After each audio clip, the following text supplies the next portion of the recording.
Boa tarde, sejam bem-vindos ao nosso estudo da palavra de sábado, né? Nós vamos começar a estudar o livro de Neemias, porque antes eu havia falado sobre o livro de Esdras. Então, Neemias, ele dá continuação ao que foi falado no livro de Esdras sobre o templo, sobre a construção do templo, né? Como é que foi feito, de que forma eles acataram o decreto de Dário, de Ciro, desculpa, e de que forma o rei Artaxerxes acatou esse decreto, né? Então vamos lá, eu vou ler hoje para vocês o capítulo 2, para não ficar muito exaustivo. O capítulo 2 ele não é muito grande, é um capítulo pequeno, né? Mas antes de tudo isso, oremos. Senhor Deus, nosso Pai, estamos aqui diante de Ti mais uma vez. Pai, te agradecemos, Senhor Deus, por todas as dádivas que o Senhor tem nos dado. Pai, perdoa, Senhor, nossas falhas, nossas transgressões. Pai, nosso mal agir, Pai, contra, Senhor Deus, o nosso próximo, Pai. Pai, se há alguma falha em nós, Pai, se há alguma falha em mim, Pai, que te desagrada, que o Senhor venha, Pai, me conscientizar para que possamos, Pai, juntamente contigo, me livrar, Pai. Pai, que seja feito conforme a tua vontade, Pai, a leitura dessa palavra, conforme, Pai, o teu entendimento, a tua sabedoria, Pai, porque nada sou se não estiver contigo, Senhor Deus. É o que eu te peço, em nome de Jesus, seja feita a tua vontade. E que toda palavra, Pai, que eu disser aqui seja abençoada, seja descido do teu trono, seja da tua vontade. E que alcance aquelas pessoas que for necessário. E que o teu Espírito Santo esteja com essas pessoas, ungindo, conscientizando, mostrando a tua verdade e a tua justiça. Em nome de Jesus. Amém. Então, gente, começamos assim, né? Artaxerxes permite que Neemias vá ao templo, edificar o templo e os muros de Jerusalém, né? E a Jerusalém edificar os muros que estavam demolidos, né? Sucedeu, pois, no mês de Nissan, no ano 20º do rei Artaxerxes, que estava posto vinho diante dele, eu tomei o vinho e o dei ao rei. Porém, nunca antes estivera triste diante dele. Ou seja, Neemias, ele era copeiro do rei, né? E o rei me disse: por que está triste o teu rosto? Pois não estás doente? Não é isso senão tristeza de coração. Ele respondeu, né? Então temi muito em grande maneira e disse ao rei: viva o rei para sempre, como não estaria triste o meu rosto, estando a cidade, o lugar dos sepulcros de meus pais asolada e tendo sido consumidas em suas portas a fogo? Né? Ou seja, ele estava dizendo ao rei que o que estava deixando ele triste era que a cidade onde os pais deles habitavam havia sido demolido, os muros haviam sido destruídos, né? Então, e o rei me disse: que me pedes agora? Então eu orei a Deus do céu, ou seja, antes de ele dizer ao rei o que ele pediria ao rei, é claro que ele inclinou o seu coração, a sua mente a Deus e orou a Deus naquele momento, né?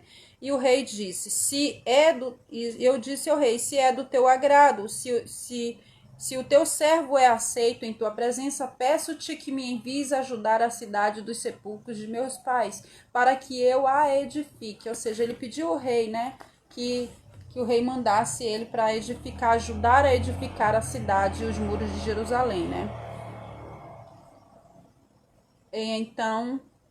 Então o rei disse, estando a rainha sentada junto a ele: quanto durará a tua viagem e quando voltarás? E aprove ao rei enviar-me, apontando-lhe eu um certo tempo. Ou seja, ele disse para o rei que tempo que ele deveria ficar ali até cumprir a obra e logo retornaria para o seu serviço, né, do palácio. Disse mais o rei: se ao rei parece bem, dê-se-me cartas para os governadores da além do rio, para que me deem passagens até que chegue a Judá. Ou seja, ele pediu a autorização do rei porque ele imaginou que ele iria ter problemas com esses governadores quando ele fosse passar por essas províncias, né? Porque para passar de uma província para outra, com certeza... Só um minutinho, gente. Amor, pode fechar a porta para mim, por favor? Essa aí. Eu tava fechando. Tá. E da além do rio, para que me dê passagem até que chegue a Judá. Como também uma carta para Zaf, guarda do jardim do rei. Em outras traduções, ele fala guarda florestal. Nas traduções da NVI, que é de nova tradução, né? Mas aqui ele fala guarda do jardim do rei, para que me dê madeira para cobrir as portas do paço da casa e para o muro da cidade e para a casa em que houver de entrar. E o rei me deu, segundo a boa mão de Deus sobre mim. Ou seja, aqui ele enfatiza, né, que Deus estava com ele, que Deus moveu o coração desse rei para que o rei desse tanto as cartas, né, aos governadores, quanto ele falasse com Asaf, o qual era a guarda do jardim, guarda florestal do rei, para que desse madeira para que ele viesse ajudar a edificar o muro da cidade, né? Então vi aos governadores da além do rio e deles as cartas do rei, e o rei tinha enviado comigo chefes do exército e cavaleiros. O que ouvindo Sambalate, o Horonita, e Tobias, o servo amonita, lhes desagradou com grande desagrado que alguém viesse a procurar o bem dos filhos de Israel. Essas duas pessoas aqui, eles não simpatizavam muito com os judeus, eles não gostavam, né, das atitudes dos judeus, da adoração, do culto. Ele vai dar muito problema para Neemias e para todas aquelas pessoas que ficarem tentando edificar os muros de Jerusalém. Então, aqui ele encontrou uma resistência. Isso significa que nos dias de hoje, também trazendo para a nossa realidade, você vai fazer alguma coisa, mesmo que você ore antes, jejue antes, isso não significa que não vai ter alguma resistência a se apresentar. Mas isso não quer dizer que essa resistência seja maior, porque o poder de Deus é muito maior, né? Então ele continua lá no verso 11, né? E cheguei a Jerusalém e estive ali 3 dias. E de noite me levantei, eu e poucos homens comigo, e não declarei a ninguém o que o meu Deus me pôs no coração. Ou seja, ele não revelou a ninguém o que Deus havia falado, né? Para quê? Aqui eu entendo, gente, que ele não revelou não porque ele queria esconder algo de alguém. Ele simplesmente não revelou para que o ego dele não se inflasse tanto, né? Porque ele estaria sendo usado numa obra de Deus e que o orgulho não viesse tomar conta dele, né? Então ele teve critério aqui, ele foi criterioso nessa parte aqui.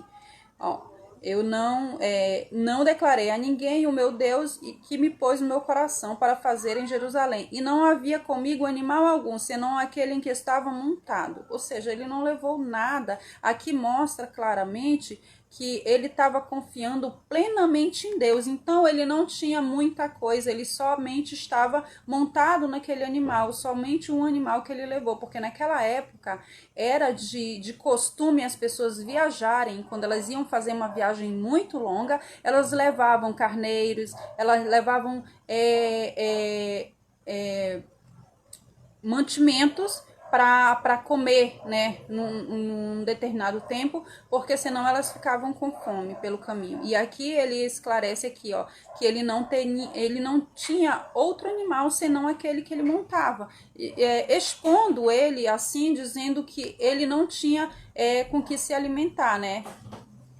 E o de noite saí pela porta do vale para a banda da fonte do dragão e para a porta do monturo, e contemplei os muros de Jerusalém que estavam fendidos. Ou seja, ele ficou olhando para os muros de Jerusalém ali e ficou pensando com ele mesmo, e os muros estavam o quê? Derrubados, caídos ao chão, né? Fendidos, e as suas portas que tinham sido consumidas pelo fogo. Passei à porta da fonte ao viveiro do rei, e não havia lugar por onde pudesse passar a cavalgadura que estava debaixo de mim. Ou seja, ele não conseguia passar, né, com, eu creio que era um jumento, né, que ele estava montando, não sei, aqui ele fala um animal que eu cavalgava, não sei se era um cavalo ou era um jumento, enfim. Ele não expõe aqui no texto que animal era que ele estava montando, mas ele não conseguia passar. E passei à porta da fonte e ao viveiro do rei, não havia lugar para onde eu pudesse passar a cavalgadura que estava debaixo de mim. Então de noite subi pelo ribeiro e contemplei o muro e voltei, e entrei pela porta do vale, assim voltei, né? Então Neemias, ele era apenas o copeiro do rei. Ele andava com Deus e por isso Deus atendeu o pedido dele, né? Deus age em meio às dificuldades porque ele é um pai zeloso. Porém, Neemias não estava pedindo algo para si mesmo, né? Para sua luxúria, para saciar o seu próprio ego, né? Ele estava pedindo algo que servisse para todo mundo, porque o que seria que era a edificação daquele templo, daquele tabernáculo, né? E quando ele orou a Deus e fez o seu pedido, Deus moveu o coração do rei a favor dele, né? E além disso, se agradou, né? Deus se agradou do pedido de Neemias, porque ele viu o coração generoso e humilde com que Neemias, havia feito esse pedido, né? Então Neemias antes se preparou muito bem para isso. Ele jejuou, ele orou, ele pediu por algo importante, ele pediu por algo que não era só para a glória dele, não era só para alimentar o ego dele, né? Ele pediu algo que servia também para o próximo dele. E Deus viu essa vontade no coração de Neemias e se agradou da sua vontade. Então, trazendo para nós devemos ter esse exemplo quando a gente for orar e pedir algo para Deus, que seja para honrar o nome dele, né? Claro que Deus, se você vai pedir um carro, uma casa, com certeza Deus vai honrar o teu pedido, mas no tempo dele, não no seu tempo, porque Deus, ele não é o nosso garçom, não é na hora que você pede e Deus já vem trazendo com a bandeja pronta, não, é no tempo dele. Por quê? Porque ele sabe até que ponto você está preparado ou não para receber aquela bênção, para receber aquela graça, para que acaso o seu ego não se inflame e você se desvie do caminho dele. Então Deus jamais vai te dar algo que te tire do caminho dele, sabe? E claro que tem os testes que você vai passar durante toda essa caminhada, né? Se você realmente está servindo a Deus, ou se você está apenas sendo uma pessoa de fé rasa, né? Então, nós devemos pedir coisas que honrem o nome de Deus, porque ele fala: fazei tudo para minha honra e para minha glória, fazei tudo em nome de Deus para a honra e glória do Senhor, porque se a gente estiver fazendo como se fosse para Deus, com certeza isso não vai ser pedra de tropeço para nenhum irmão e nem principalmente para você que está pedindo, né? Então, coisas que Neemias pedia era para que ele pudesse desfrutar junto com os irmãos, né? Que ele pudesse dividir com o outro parte daquela alegria, né? Então, o que você tem pedido para Deus, né? Que tipo de oração você tem feito? Que tipo de pedido você tem feito? Esse pedido tem agradado a Deus? É um pedido que você vai ajudar aquele próximo? É um pedido que você vai se alegrar junto com teu irmão? Né? Então, nós temos que analisar. Voltando para cá, né? Verso 16, capítulo 2. E não souberam os magistrados aonde eu fui, nem o que eu fazia, porque ainda até então nem aos judeus, nem aos nobres, nem aos magistrados, nem aos mais que faziam a obra tinha declarado coisa alguma, né? Ou seja, Neemias, ele foi muito prudente, né? Nós temos que ter prudência naquilo que Deus coloca no coração da gente. Antes de nós realizarmos uma coisa, nós temos que confirmar com Deus se essa realmente é a vontade dele, e logo depois nós temos que ter prudência para como vamos falar com as pessoas que estão envolvidas nesse processo, de que maneira, qual é o momento certo para se falar. Então Neemias, ele não falou com ninguém, ele simplesmente foi ali, olhou o muro, contemplou, ficou pensando com ele sozinho, né? E com certeza ele estava conectado com Deus em sua mente, falando com Deus em espírito, né? Então lhes disse: bem, vede vós a miséria em que estamos, que Jerusalém está assolada e que as suas portas têm sido queimadas a fogo. Vinde, pois, e reedifiquemos o muro de Jerusalém, e não estejamos mais em opróbrio. Então lhes declarei como a mão do meu Deus me fora favorável, como também as palavras do rei que ele me tinha dito. Então disseram: levantemo-nos e edifiquemos, e esforçaram as suas mãos para o bem. Ou seja, e logo em seguida ele soube o momento certo para contar para os seus companheiros o que ele tinha ido ali fazer, o que ele tinha ido realizar e como Deus tinha sido maravilhoso com ele. Ou seja, ele contou o testemunho de como Deus foi grandioso com ele, foi misericordioso, né? E aquelas pessoas, elas se botaram a serviço daquilo que era da vontade de Deus, porque elas viram que aquilo realmente vinha de Deus, né? Então nós temos que nos certificar quando nós tomarmos partido de algo, quando nós decidimos participar de algo, para que a gente saiba se realmente aquilo é de Deus. E eles souberam no minuto que Neemias falou, porque ele era um homem de Deus, ele era um homem ungido, usado por Deus. Então era claro o que Deus havia usado ele para esse serviço, para essa obra tão grandiosa, né? O que ouvindo Sambalate e o Toronita e Tobias, o servo amonita, e Gesem, o arábio, zombaram de nós e desprezaram-nos e disseram: que é isso que fazeis? Quereis rebelar-vos contra o rei? Ou seja, como eles não gostavam dos judeus, né? De qualquer coisa que os judeus falassem para eles era bobagem, né? O que vocês estão fazendo? Quer dizer que vocês vão fazer a obra, vão passar por cima da ordem do rei, né? Porque para eles achavam que a ordem do rei era muito mais importante do que a ordem de Deus, até porque essas duas pessoas, Sambalate e Tobias, eles não conheciam o Deus vivo profundamente. Então, algumas pessoas, quando a gente vai fazer algo para Deus, que a gente fala com tanto fervor, com tanta vontade, com tanta alegria, a pessoa não vai entender por quê? Porque ela não conhece Deus na profundidade do seu caráter. Ela conhece Deus rasamente, né? De uma forma tão rasa que ela não consegue entender que a vontade de Deus é soberana. A vontade de Deus vem sobre todas as coisas. Mesmo que essa vontade sobressaia sobre a vontade de um governador, de um vereador, de um presidente, de um prefeito, não importa. É a vontade de Deus e tem que ser feita. Então, Sambalate e Tobias, eles não tinham essa ideia. Eles não tinham noção de quem era Deus, porque eles conheciam de ouvir falar e não de ter um relacionamento com Deus. E isso acontece muito hoje em dia com as pessoas. Elas ouvem falar de Deus, mas elas não têm um relacionamento profundo com Deus, então elas não conhecem os desígnios de Deus para você. Né? Continuando lá no verso 20. Então lhes respondi e disse: o Deus dos céus é o que nos fará prosperar, e nós, seus servos, nos levantaremos e edificaremos. Mas vós não tendes partes, nem justiça, nem memória em Jerusalém. Ou seja, né, ele falou: olha, o Deus do céu nos fez permitir que eu estivesse aqui sendo usado para fazer essa obra.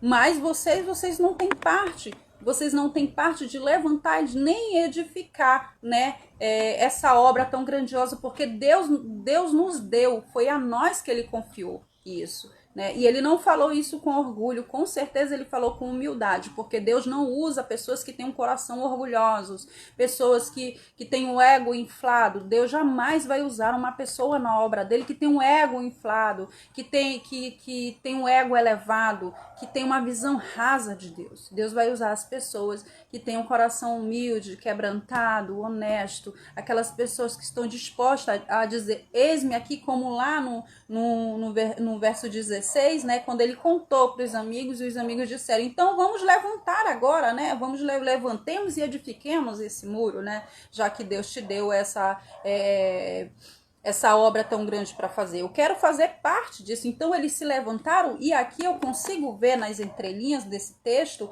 uma alegria no coração dele, porque quem é a pessoa que você chega lá de noite na casa da pessoa? Com certeza isso aqui era de noite, porque era você lendo o texto mais para frente você vai entender que isso aqui não era de tarde, de manhã, isso aqui era de noite, e já quase amanhecendo dia, né? E eles disseram: então vamos levantar agora e vamos edificar esse templo agora. Ou seja, eles falaram com alegria, eles falaram com vontade, eles falaram com amor, né? Eles se predispuseram a fazer aquilo, né? Ou seja, o coração deles com certeza se encheu de alegria. É dessa forma que a gente tem que fazer a obra de Deus, se levantar para fazer e não reclamando. Eu ouço muitas pessoas reclamando de fazer o ID de Deus, de fazer o ministério de Deus, sabe? Aí tem pessoas que falam: se vocês estivessem no meu lugar, eu queria ver como se vocês iam aguentar. Vocês não iam aguentar nenhuma semana, vocês não iam aguentar nenhum dia. Então o que essa pessoa está fazendo? Ela está dizendo que o ministério do Senhor é um fardo, né? Eu acho assim que se você vai fazer a obra de Deus, você tem que fazer por amor, e isso a partir do momento que isso se torna um fardo para você, então você já não ama mais fazer isso.